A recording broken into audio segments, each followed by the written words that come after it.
Assalamualaikum warahmatullahi wabarakatuh. Alhamdulillahi wa kafa. Asyhadu an la ilaha illallah, asyhadu anna Muhammadan abduhu wa rasuluhu al-Mustafa wa ala alihi wa sahbihi wa mawala ba'du. Teman-teman sekalian dimanapun berada, kita masih di program menelaah kisah orang-orang mulia di sekitar Rasulullah Sallallahu Alaihi Wasallam. Dan tokoh yang akan kita bahas kali ini adalah Al-Hasan bin Ali bin Abi Thalib radhiyallahu anhu. Seorang yang luar biasa, ya, cucu Rasulullah SAW dari putri beliau Fatimah radhiyallahu anha. Dan kalau selama ini ya, masyarakat lebih kenal dengan Al-Husain, adiknya, tapi sesungguhnya kita tidak bisa menafikan tokoh yang bernama Al-Hasan ini. Bahkan sebagian ulama, ya, kalau ada yang menyebutkan Omar bin Abdul Aziz, ya, adalah Khalifah Ar-Rasyid kelima, ya. Jadi kita tahu ada 4 Khalifah Rasyidun, Abu Bakar, Umar, Utsman dan Ali, ya. Nah, ada yang menyebut Omar bin Abdul Aziz, ya, itu adalah Khalifah Rasyidin yang kelima, ya. Karena keadilannya, kezuhutannya, kesederhanaannya dan karakternya yang luar biasa, ya. Namun kalau kita telusuri sejarah, sungguh sebenarnya yang layak menyandang gelar Al-Khalifah Ar-Rasyid yang kelima, ya, atau Al-Khalifah Rasyidin yang kelima, itu bukan Umar bin Abdul Aziz, ya, tapi Al-Hasan bin Ali. Sebab fakta sejarah mengatakan setelah Abu Bakar, Umar, Utsman, Ali, ya, setelah Ali bin Abi Thalib wafat, maka yang menjadi khalifah setelahnya adalah Al-Hasan ini. Dia yang kelima. Dan kalau kita hitung durasi waktunya, di mana Rasul mengatakan bahwa kekhalifahan itu akan berlangsung selama 30 tahun, include di dalamnya pemerintahan Al-Hasan yang berlangsung selama sekitar 6 bulan. Nah, jadi dilihat dari fakta sejarah dan kemudian dalil-dalil secara umum dan secara zahir, sungguhnya yang layak menyandang gelar Al-Khulafa Ar-Rasyidun yang kelima itu bukan Umar bin Abdul Aziz, tapi Al-Hasan bin Ali radhiyallahu anhu. Dan tentu saja ini bukan berarti kita menafikan keutamaan Umar bin Abdul Aziz, tidak. Semua orang sepakat beliau adalah khalifah yang luar biasa. Hanya dalam kurun waktu 3 tahun beliau sudah menciptakan kondisi kaum muslimin yang luar biasa, ya, sejahtera dan kemudian keadilan begitu merata. Ya, maka kalau saya lebih cenderung menyebutnya dia adalah Umar yang kedua setelah Umar bin Khattab. Ya, saya pernah bikin buku judulnya Belajar dari Dua Umar, yaitu Umar bin Khattab dan Umar bin Abdul Aziz. Nah, jadi Al-Hasan bin Ali ini, ya, sungguh yang lebih layak mendapatkan gelar Al-Khulafa Ar-Rasyidun yang kelima pasca wafatnya 4 khalifah sebelumnya. Al-Hasan ini, yanakumullah, cucu Rasulullah SAW yang dari cucu beliau atau dari anak beliau Fatimah. Kita tahu dalam riwayat Fatimah, ya, menikah dengan Ali bin Abi Thalib dan dikaruniai, ya, ada mengatakan 4 orang anak, ada mengatakan 5 orang anak, ya. Yang tertua adalah Al-Hasan. Jadi Al-Hasan ini cucu Rasulullah dari Fatimah yang tertua, lalu kemudian Al-Husain, Zainab dan Ummu Kulsum. Nah, yang satu ulama berbeda pendapat, sosok yang namanya Muhsin. Ada yang mengatakan putra Ali dari Fatimah, tapi ada juga mengatakan putra Ali dari istrinya yang lain. Yang pasti 4 ini yang sepakati ulama. Al-Hasan, Al-Husain, Zainab dan Ummu Kulsum. Inilah cucu-cucu Rasulullah dari Fatimah dan Ali bin Abi Thalib. Nah, Al-Hasan ini, alhamdulillah, dikisahkan dalam banyak riwayat lahir di bulan Ramadan, ya, tahun ke-3 Hijriah, ya. Jadi selepas setelah perang Badar tentu saja, yang tahun kedua, ini setahun kemudian lahirlah Al-Hasan.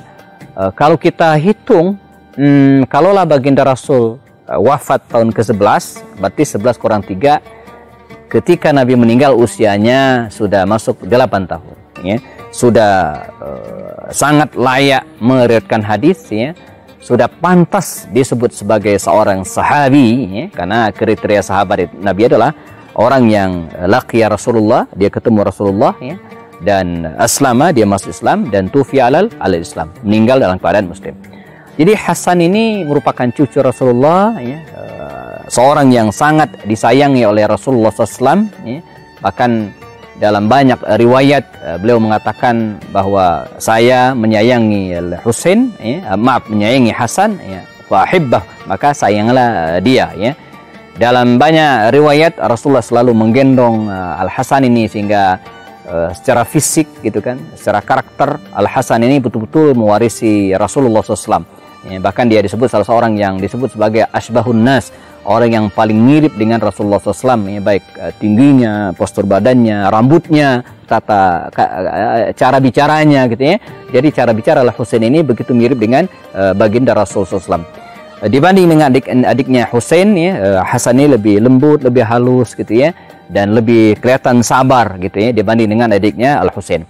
Nah, dia menyertai baginda Rasulullah SAW, ya, 8 tahun kalau kita hitung, ya, dari tahun ketiga Hijriah dia lahir, ya, lalu kemudian wafat Rasulullah tahun ke-11, jadi usianya sekitar 8 tahun. Dan setelah Rasulullah SAW meninggal dunia, ya, maka Hasan ini tumbuh dalam didikan ayahandanya, tumbuh dalam didikan bibi-bibinya. Waktu itu ada masih banyak para sahabat Nabi yang hidup, para sahabat Nabi yang hidup. Dan Hasan juga bukan hanya belajar dari Rasulullah SAW bagaimana menjalankan Islam ini dengan baik, tapi juga Al-Husain belajar dari para sahabat yang masih hidup pada waktu itu. Sehingga dalam diri Hasan ini ada keutamaan yang luar biasa. Beliau orang yang memiliki pengetahuan yang cukup tentang Islam. Dan ada kisah menarik, ya. Ini pelajaran bagi kita yang bergelut di dalam dunia dakwah. Suatu saat Hasan dan Husain ini melihat seorang kakek yang berwudu, ya. Kakek yang berwudu, dan dikisahkan wudunya itu, ya, salah, dia salah wudunya, keliru. Mungkin ada anggota tubuh yang tidak terbasuh dengan benar gitu ya. Nah, waminal adab. Nah, ini adab bagaimana menegur orang yang lebih tua dari mereka, ya. Tidak mungkin bagi Al-Hasan dan bersamanya Husain pada waktu itu untuk menegur kakek ini, gitu kan? Ini nggak sopan. Maka mereka bersandiwara gitu ya. Jadi wudu, pura-pura wudu dan saling menyalahkan. Akhirnya kakek ini yang membenarkan. Begini yang benar. Ini nih teladan yang luar biasa gitu kan. Merupakan adab bagi kita, ya.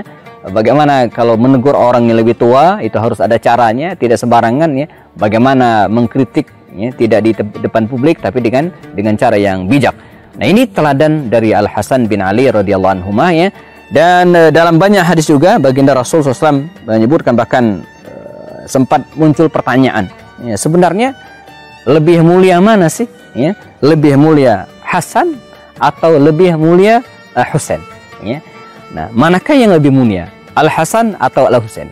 Kita akan membahas, ya, tentang hal ini setelah yang berikut ini. Manakah yang lebih mulia, Al-Hasan atau Al-Husain? Tentu saja ketika kita menyebutkan kemuliaan salah satu di antara keduanya, bukan berarti kita menyepelekan dan merendahkan pihak yang lain. Ada beberapa hadis yang menjelaskan tentang hal ini, dan ini barangkali bisa menjadi salah satu pertimbangan kita, manakah yang lebih mulia, Hasan atau Husain. Salah satu hadis yang diriwayatkan oleh Imam Abu Dawud, Imam Ahmad, dan Imam At-Tabrani, ya, dalam kitabnya, dan Syekh Al-Albani menyebut hadis ini sahih, ya. Al-Hasanu minni, kata Rasulullah SAW, Al-Hasanu minni wal Husain min Ali, ya. Hasan itu dariku, kata Rasul, dan Husain itu dari Ali, ya. Sebagian ulama menafsirkan yang dimaksud dengan Al-Hasanu minni wal Husain min Ali pada karakter keduanya. Jadi Hasan itu betul-betul mewarisi karakter Rasulullah yang lembut, halus, sabar. Tapi Al-Husain itu betul-betul mewarisi ayahnya, Ali bin Abi Thalib. Jadi masing-masing punya kelebihan dan kekurangan, dan dalam perjalanan keduanya, ya, menentukan atau ditentukan ada dua karakter ini, ya. Kemudian riwayat yang lain dari Imam Al-Bukhari, bahkan dan kitab Sahih Imam Bukhari dari Al-Barra bin Azib dikatakan, Ra'aitu Al-Hasana ibn Aliin ala atiqin Nabi sallallahu alaihi wasallam wa huwa yaqul, ya, Allahumma inni uhibbuhu fa ahibbah. Ya. Kata Al-Bara bin Malik meriwayatkan, saya melihat, ya, Al-Hasan ini, ya, ala atiqin Nabi, di atas pundak Rasulullah. Jadi Nabi itu, jamaah, cucu-cucunya atau anak kecil itu suka digendong bahkan di atas pundak. Ini teladan tersendiri bagi kita para ayah yang harus dekat dengan anak-anak, ya, menggendong mereka, mencium mereka, mengajak mereka bercanda. Rasul juga demikian, ya. Nabi itu mengangkat Al-Hasan ini di atas pundaknya, ya. Ala atiqin Nabi sallallahu alaihi wasallam wa huwa yaqul, dan kemudian Rasulullah bersabda, Apa kata Rasul? Allahumma inni uhibbuhu fa'hibba. Ya Allah, sungguh aku mencintainya, fa'hibba, maka cintailah dia. Ini khusus hadis ini ditujukan oleh Rasul kepada cucunya Al-Hasan, bukan kepada Al-Husain. Dari Anas bin Malik, dari riwayat Imam Al-Bukhari juga dikatakan, lam yakun ahadun asbaha bin Nabi SAW minal Hasan ibni Ali. Ya.